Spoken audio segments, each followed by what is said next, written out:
After who you already heard from, Louis Riddick, Dan Orlovsky, we are with you to recap a lot of this and see what other news comes our way. Adam is busy on the phone.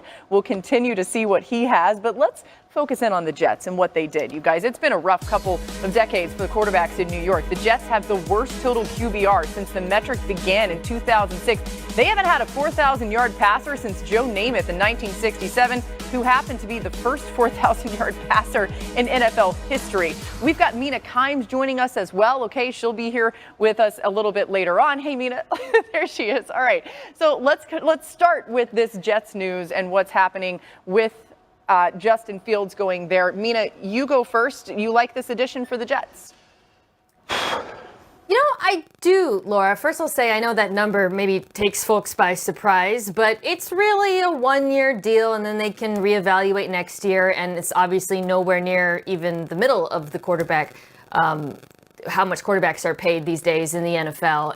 What I like, though, is that the Jets aren't reaching. They know that they're not a quarterback away. They're not going out on a limb to sign one of the more expensive options. Obviously, Darnold went to Seattle, for example, or I suspect they're not going to reach for a quarterback in the draft. This is a team that knows they have to improve their offensive line. They have to improve the entire football team, frankly. So I think there's a little bit of self-awareness that factors into this that I like, that they're not overreaching after what happened with this franchise the last couple of years with Aaron Rodgers. Yeah, I think the next number one thing that the Jets have to do is extend Garrett Wilson and just make sure that he continues to be a young, prominent player in your organization. For Justin Fields, everyone talks about the player and what he's not or what he hasn't been. In his last 3 years in situations both in Chicago and last year in Pittsburgh, maybe not the ideal and or best, he's accounted for 55 touchdowns and over 8,500 yards with 21 interceptions.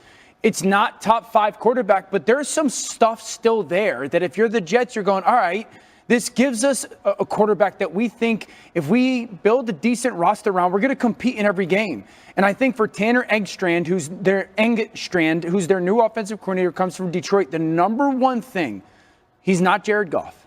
Don't try to make him Jared Goff. He's got to build this offense that is a little bit Josh Allen in Buffalo, a little bit Lamar Jackson in Baltimore, a little bit Russell Wilson, old school Seattle, push the ball downfield. That they're going to have to build the right schematic system around him to give him a chance to see, are you a starter or not? So it sounds like it needs to be an offense that's built through the offensive line. Yes. So they can run the football, have quarterback design run, really utilize play action pass, all the things that you would think, check, check, check. That will help a guy like Justin Fields. Check, check, check. So really, I'll tell you what, 1 through 5, I can tell you this internally, this team thought that they should have been better on the offensive line last year. They should have been better than bottom quarter in the league in pass block win rate. 1 through 5, they have some talented players. Now Morgan Moses leaves. Does that mean Ola Fashanu goes from right tackle to left tackle? Is he the franchise left tackle? They're set on the interior, okay? They still have guys like Elijah Vera Tucker. They still have guys like Joe Tippmann.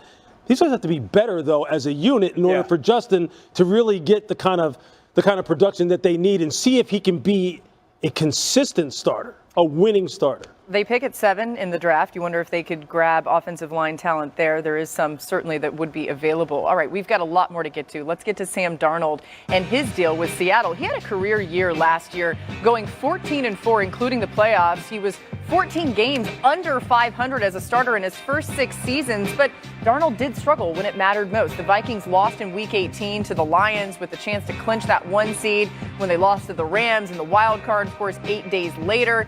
If you talk to Kevin O'Connell, he'll take responsibility for all of that. We did see Darnold, of course, get a big deal here. Mina, how do you see Darnold fitting in that Seahawks offense specifically?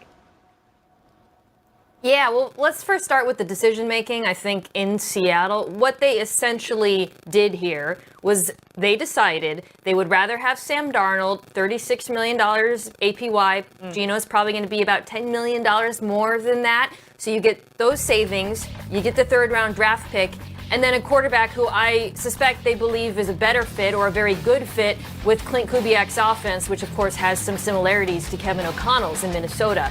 That logic I agree with and I understand, maybe not the upgrade part, but I understand it. Where I'm skeptical, however, is as good as Sam Darnold was last year, you saw he is what I call a pressure-sensitive quarterback. When cut clean, top 10 in QBR, CPOE, all of it. When under pressure, drops to bottom 10. The Seahawks offensive line has been a problem now for the better part of a decade. The interior offensive line, to me, has to be significantly improved for this bet to pay off. And I think that's what Seattle has to focus on now, knowing that this is the quarterback they're building this offense around. Yeah, inside out, right? They've got to be better in the interior of the offensive line. Some of the schematics have to help them out. I mean, you figure the kind of offense that he's going to go to, that he's going to be going to, similar to what it was in Minnesota. Lots of motion usage, lots of 12 personnel usage, lots of, wide zone, pull the ball, keepers, boots, all those kind of things that he's comfortable with that also should help out an offensive line. And they've got two really good running backs. So I think they obviously know that that's where it starts. For me, on top of giving him some pressure outlets, how he really struggled as far as pressure situations are concerned, those pressure outlets have to come in the form of another wide receiver or two to go with Jackson Smith and Jigba that Dan and I talked about in previous hours. So they've got some work to do. They've got some work to do. This is a great fit schematically, I would believe, and that culturally it'll be a great fit for him. Now it's about the personnel, because in the end, if you don't have that, you can have all the culture you want. You have all the fit you want. Who are you throwing the ball to? And that's why I find the situation individually, both the player and the team, captivating. The team's rolling the dice. They're making the bet that going with a younger and cheaper option is going to be better for them. And to Mina's point, maybe a little bit more of a schematic fit. But Gino's a good player, man.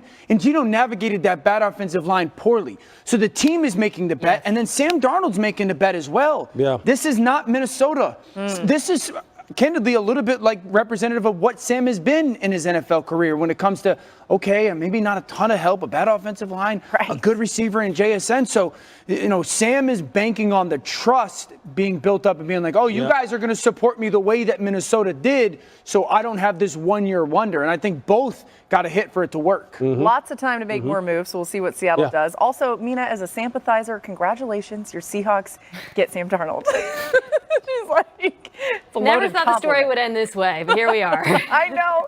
All right, let's get back to Adam with some more news. The Bears making a couple of moves today.